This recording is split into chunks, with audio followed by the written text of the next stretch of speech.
Domestic Abuse. Ha Ha by Rachel Gwilym.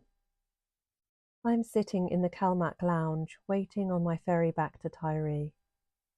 It's packed with more people than usual, because a band of lively players are entertaining the passengers. Here's a song from Newcastle, the band leader calls out above the melee. The Creole men of Newcastle docks were known to be rough, and this song tells the story of a young bride who didn't choose a joiner or a plumber or a carpenter. She learnt the hard way when he threw her down the stairs. As he plays the opening chords, he jokes, "Well, she asked for it." To which a passenger in the crowd heckles, "She made her bed and had to lie in it." A smattering of hearty male laughter ripples round the room. I am rigid in my seat. I have the urge to put my hands over my ears, rock to and fro, and cry out, "No, no, no, no." As my heart returns to a more comfortable rhythm, I survey the 60-plus listeners. Of the 30 or so women present, 10 will have endured physical violence from an intimate partner, and more will have been subjected to coercive emotional abuse. Like me, none of them reveal their distress as the menfolk titter at the bride's injuries.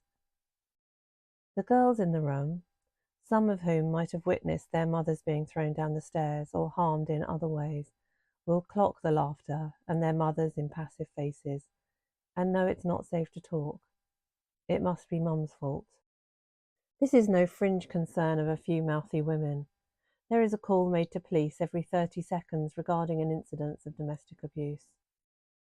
After the murder of Sarah Everard, riders of the London Tube are informed that touching, rubbing and inappropriate comments amount to sexual crimes, and witnesses are encouraged to check the individual is okay. This is the type of education we need, aimed at would-be perpetrators and witnesses. I was recently horrified to hear of a decent family man with direct information that his employee had broken bail after an incident of domestic violence and threats to kill his girlfriend's children, did not report him to the police. He was of the opinion that the woman had provoked her boyfriend. She hadn't chosen the joiner, the carpenter, or the plumber, but she'd made her bed with the Creole man and asked for everything that followed. It's true, she's lied and alienated friends, and she's convinced that her aggressive partner still loves her. That's not the point.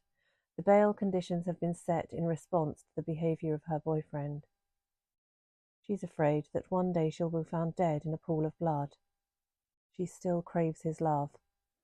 That's not the point. The bail conditions have been set in response to the behaviour of her boyfriend. She's left her children, lost her teeth, cried wolf.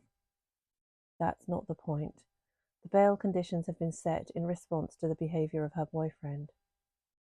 Scotland's zero-tolerance domestic abuse bill is only as effective as the community it serves is willing to cooperate with its enforcement.